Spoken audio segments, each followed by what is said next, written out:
A little balance regarding loving our enemies. Hi, and welcome to today's little lesson. It's such a joy to share with you in God's Word. And if you are a regular viewer of Little Lessons, you know that we're enjoying a journey through the entire Gospel of Luke, verse by verse. And it has been rich. I hope that, if this is your first time viewing a Little Lesson, that you will go back and catch the ones that precede this, particularly the one just right before this, because that provides a lot of context for what we're going to be reading today in Luke chapter 6 as we continue studying Jesus's Sermon on the Plain, not to be confused with his Sermon on the Mount, although there are many similarities in what Jesus said in both of those sermons. We just finished out on our last little lesson looking at some very similar statements in this Sermon on the Plain, in what Jesus said in the Sermon on the Mount right at the beginning, what are called the Beatitudes. Blessed are you who are poor, blessed are you who hunger, and so forth. And actually, when we read the Sermon on the Plain, we get, I think, help in better understanding Jesus' words in Matthew chapter 5, the Sermon on the Mount, in the Beatitudes. But I won't go there because we're studying Luke. But if you watched our last little lesson, I think that what we discussed will stick in your mind, and whenever you do in the future read the Sermon on the Mount and try to make sense of the Beatitudes. Okay, as I said many times previously and on our last little lesson, context is all important. And as today, as we continue reading this Sermon on the Plain, the context once again is so important, because we found, as we read earlier in Luke chapter 6, that there were really two groups of people present in the crowd. Luke called them Jesus' disciples. There was a large crowd, and then right with them, there was a great throng of people who had come from all over to hear him, to be healed, and to be delivered, and so forth, but who were not necessarily his disciples. And so Jesus addressed, first of all, his disciples, but it's very clear that he then addressed those who were not his disciples in his warning, when he said, woe to you who are rich, and woe to you who are well-fed, and woe to you when all men speak well of you, and so forth. That can't be his disciples he's talking to there, right? Right, unless they were phony disciples. Okay, because the true disciples were persecuted, and that's the historical, biblical context that we need to understand everything, that rightly understand and be balanced about it in what Jesus said to the crowd that day. Okay. So, as we continue, starting in verse number 27 today, keep in the forefront of your mind that as Jesus is talking to his disciples, he's talking to people who are experiencing pretty heavy persecution right then. And in what form? Were they being crucified? No. Were they, being flogged? No. But they were being insulted, ostracized. I'm just quoting from what Jesus said earlier in the chapter 6. And their names were being scorned as evil, and they were being hated. By who? Well, they weren't being hated by their fellow disciples. They were joined together with their disciples. They would love each other because of their common faith in Jesus and because he had become their Lord and Master. But they're being hated by those who rejected Christ. That would be all the religious leaders for the most part in Israel. They were probably already, we don't have specific evidences, but probably already being excommunicated from their families and being cast out of the synagogues and losing their jobs and suffering, deprivation to some degree because they had decided to follow Jesus. And they found themselves surrounded by people who hated them because they were in the Jesus cult. And so when Jesus then says to them in verse 27, but I say to you who hear, see, I'm talking to you guys right now, whom I've just, identified as blessed because you're being persecuted. But I say to you who hear, love your enemies. Who's he talking about? He's talking about the people that hate them because they become followers of his. Okay, and when you divorce that context from these passages, you can come up with very spurious ideas. Okay, people try to apply these verses, for example, to the proper attitude that Christians should have towards self-defense. And if somebody comes, to harm your family, you have to love them and don't do anything to resist them. Because that's what Jesus said. No, people try to apply this to the proper Christian viewpoint of war. We claim to believe the Bible, a book that for the first half, and I'm talking about the Old Testament, which is much, much more than half, it's like 3 or 4 times the size of the New Testament.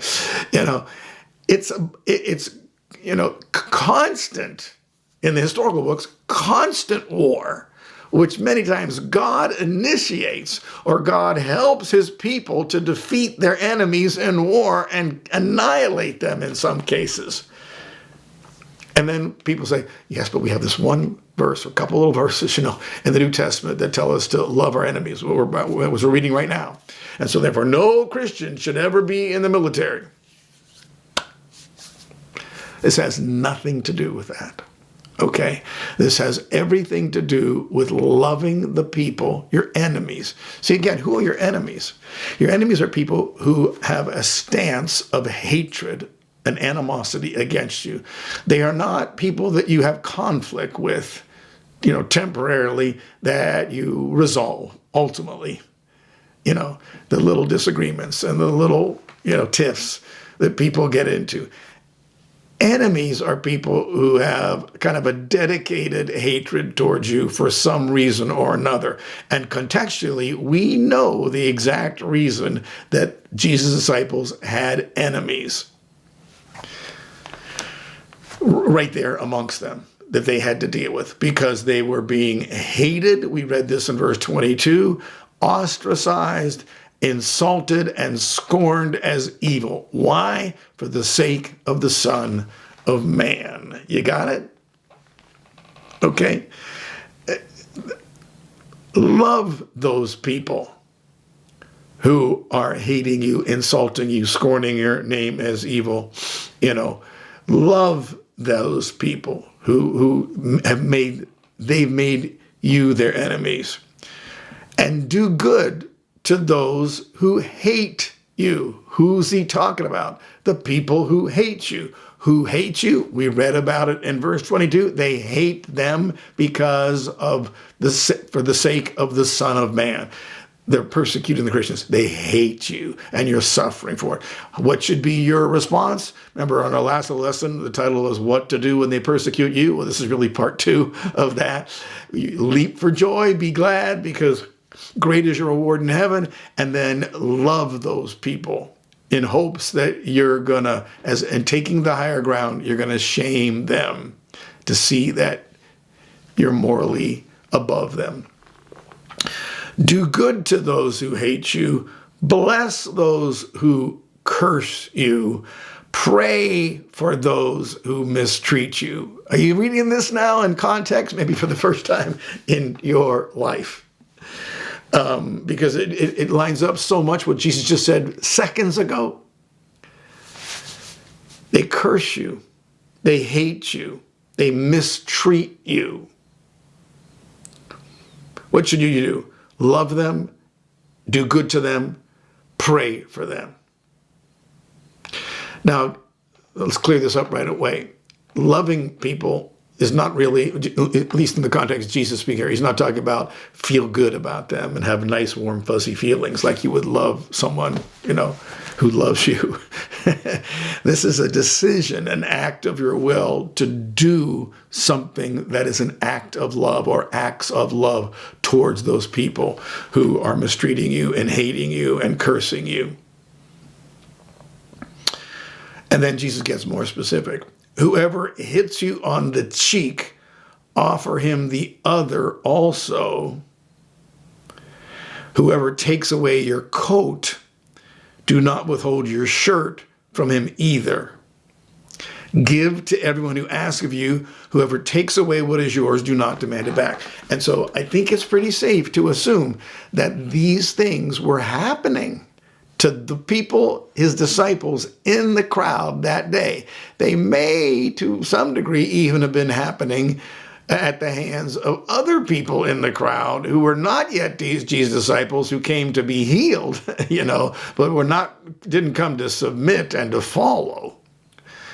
But I would suspect that it happened mostly at the hands of the people who were not there at all that day, when all those folks went home and their friends and neighbors and relatives asked, "Where have you been?" "Well, I've been listening to Jesus' sermons." And then they began to suffer these things. Some of them slapped them on the cheek. Can you imagine a father, a mother slapping their child? "How dare you go and shame our family? Don't you know we could be kicked out of the synagogue? Don't you know we could lose our livelihood if people find out that you've been hanging out with those people, that cult? Haven't you heard what the religious leaders had all been saying about, warning us about him?" Jesus says, turn the other cheek. Don't retaliate. Love. Would you like to slap me again? Here's the other cheek. I'm going to do I'm acting in love towards you. Whoever takes away your coat, do not withhold your shirt from him either. Again, by and large, the people in Israel in Jesus' day were not wealthy none of them were wealthy by modern standards, right? Right, okay. And so few possessions. Possibly, we could see, again, within one's own household, someone taking the outer garment away as a punishment, as a persecution. You're going to be cold. You're not going to wear a coat that I gave you. I gave you that coat. I'll take that coat away from you. So you can shiver in the morning and maybe you'll come to your senses. Stop shaming our family. Do not withhold your shirt from him either. So you give him, I guess that's your inner garment. I'm not sure, but you're shaming them, saying, you're not harming me at all. These things don't, I love you. I belong to God. I'm here to obey him. You can take my coat. It's not going to stop me from serving him. And I'm just going to say, hey, take my shirt also. Give to everyone who asks of you, and whoever takes away what is yours, do not demand it back. And so, can you imagine if you didn't consider the context of that verse right there? Making it a carte blanche rule that every Christian should give to everyone who asks of them. Well, in our day, how many things do you receive, by email and through the regular mail solicitations, because you got on somebody's list or you did give to some organization or some worthy cause, and then they sold your name to other similar organizations. And pretty soon you're being inundated with being asked. And we're all being asked all the time to give to all kind of things. And you could actually hurt people if you started giving. If everyone who asked you for anything, you said yes, you'd pretty soon have a line of people at your door until you had nothing more to give. And that's not what Jesus is saying anyways. That would be an exaggeration even to these people, because we're about to read where Jesus talks about, lend, expecting nothing in return. Well, if you gave to everyone who asked you, you'd have nothing to lend. And by the way, blessed are you who are poor. Well, if you're poor by some levels, by some means, by some definition, you would have nothing to lend, would you? Okay, so these people that Jesus said, blessed are you who are poor, he tells them to be lenders and givers. Well, they must have something to give and lend, right? But, the second part of that in particular, whoever takes away what is yours, do not demand it back. The author of Hebrews Most people think it was Paul because it sounds so much like Paul, and who else could it have been? But he never identifies himself in Hebrews. But he writes to those persecuted Hebrew Christians who are being tempted to revert back to Judaism because of the intense persecution they're undergoing because of their identifying with Jesus. The author says, you accepted gladly the seizure of your property. So it was economic persecution that they suffered in part because of their decision to follow Jesus, and their fellow Jewish relatives and friends and perhaps were literally taking things from them, seizing their property to punish them for becoming followers of Christ. And the author of Hebrews says, you rejoiced over that because you did what Jesus said here. Be glad. Blessed are you who are poor, because yours is the kingdom of heaven. You've only lost temporarily, but you gained big time overall, ultimately. Praise God. Okay, and so that's what's happening here. This is not an admonition, for Christians to leave their doors unlocked, and anyone who wants to steal from them, put a sign out, welcome thieves. That's not what it's saying. This is all within the context of persecution. Okay. Do not demand it back. So not just, if someone takes your coat, give them your shirt also. Whatever they seize of your property, because you're a follower of Christ, And you can see that happening. I can see that happen with parents, and particularly with their children and adult children. I gave that to you, but now you've shamed our family. I'm taking it back. That kind of thing. And that happens today all over the world. Now, here comes what we often refer to as the golden rule. Treat others the same way you want them to treat you. And that's not the only place that Jesus said that, but that's the measuring stick. How should I treat other people? Just the same way that I want to be treated. And we could dig deeper into that. I'm going to keep on going here for now anyways. If you love those who love you, what credit is that to you? For even sinners love those who love them. And then he elaborates, if you do good to those who do good to you, what credit is that to you? For even sinners do the same. Okay, so he's saying, I expect you to live by a higher standard than those who are not my followers. And basically, and he's going to sum it up here shortly, I want you to be uber merciful. And, the Jews, historically, we know, and religious leaders and so forth, they were big people into justice. And of course, justice and mercy are always in tension, right? Because they're opposite.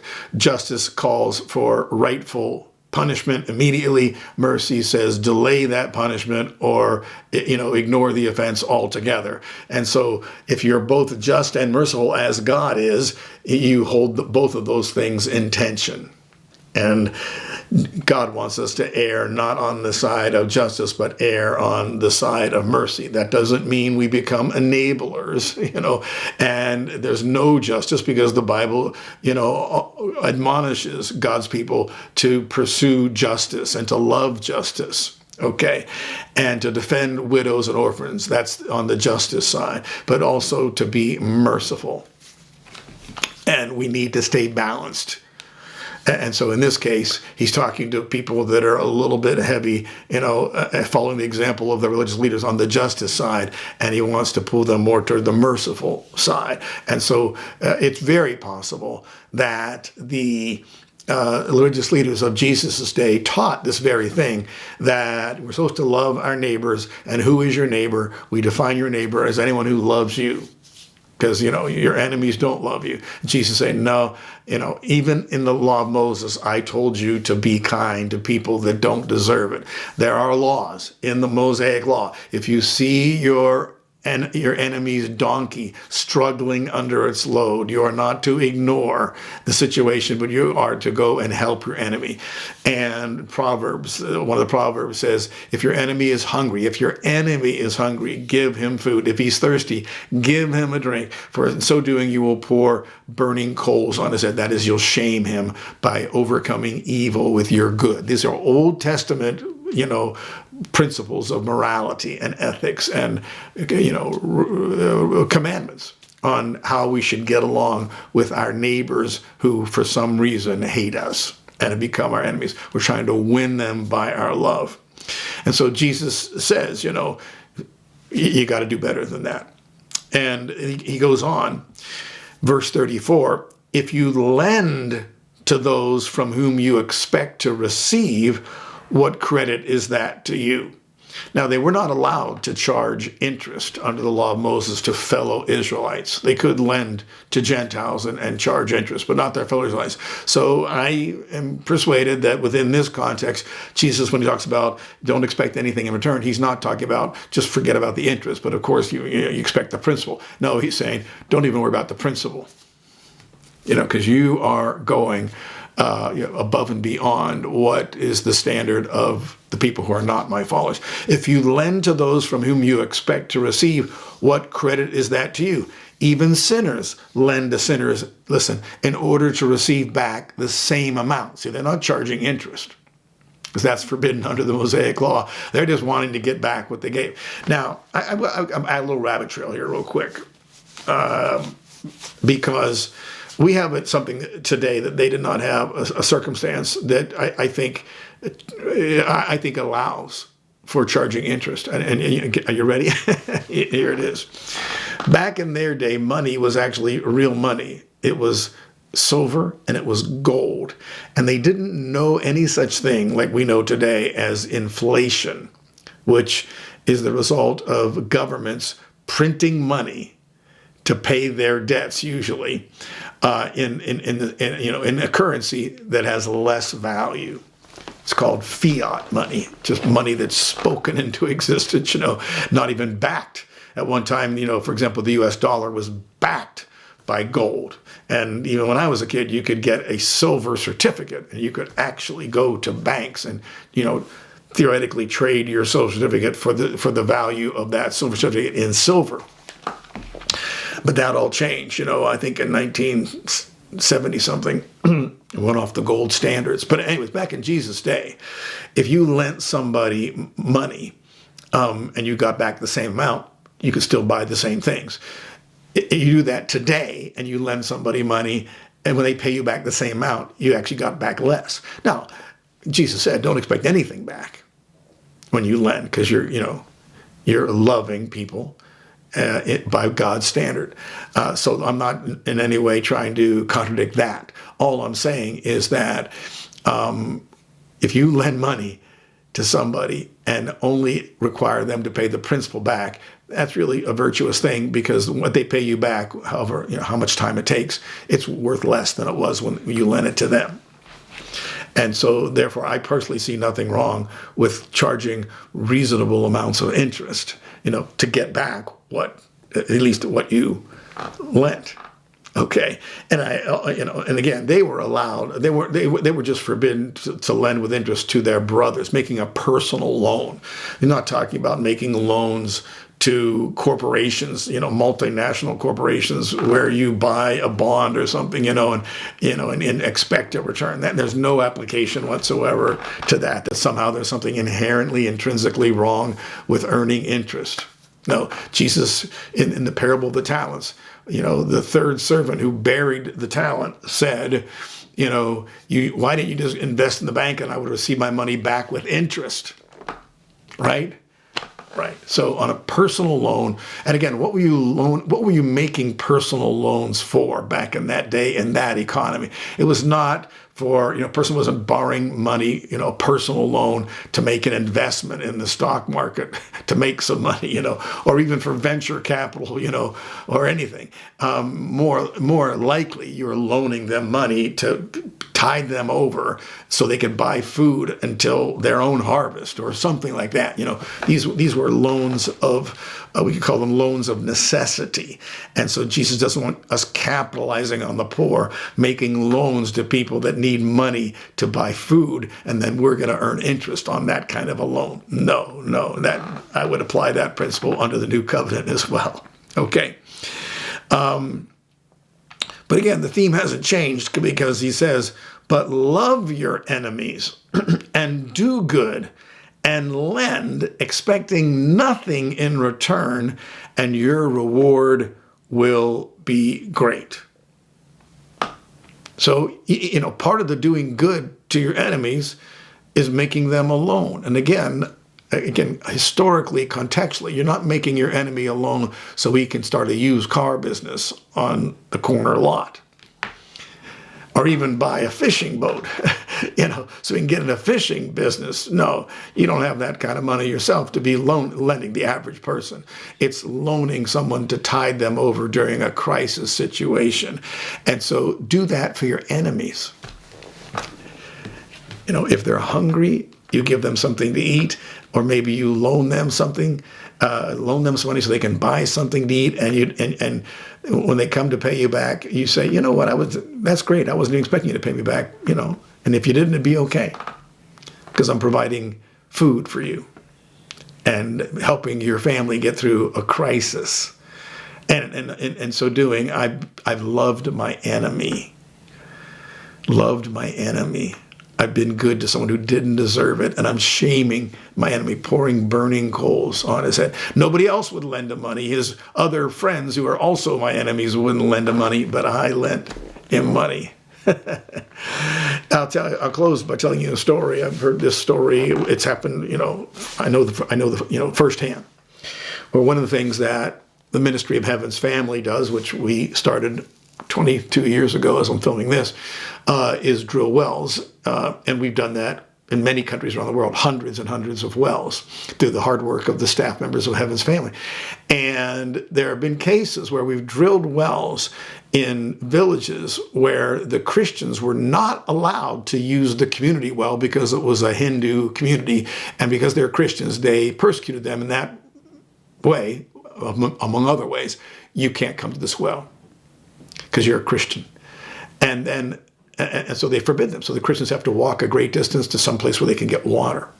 But then the Hindu well dries up, and Heaven's Family comes in with the help of our financial partners and our staff, comes in and drills a well for the Christians in the Christian part of town. And the Christians say to the Hindus or the Buddhists or the Muslims, it's happened in many places, you're welcome to use our water. Oh my goodness, you talk about heaping burning coals on people's heads. See, we're loving our enemies. We're doing good to those who mistreat us. And it's a way of letting our light shine. And not only that, not only will our reward be great, but Jesus says, you will be sons of the Most High. So you identify then as children of God. And look how it's just so beautiful. For he himself is kind to ungrateful and evil men. And then kind of the summary statement, be merciful, just as your Father is merciful. So God is nice to people who don't deserve it. That's how I want you to be.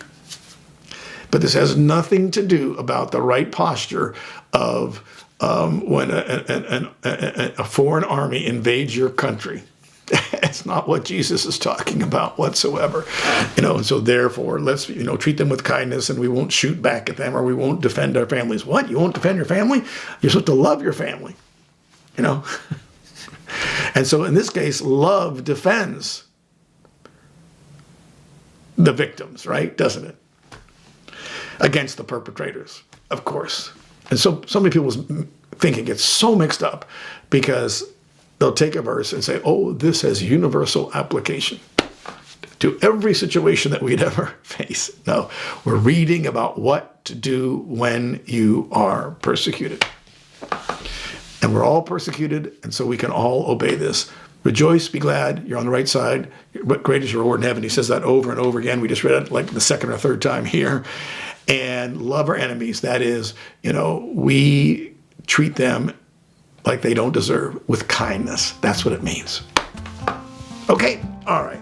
Thank you so much for joining me. I mentioned Heaven's Family. Check out our website. You should be involved in helping us care for the least of these, because every Christian should do that according to Jesus. Heaven, the letter S, the word family.org. You can learn all about how you can get involved in doing something every Christian should be involved in doing, okay?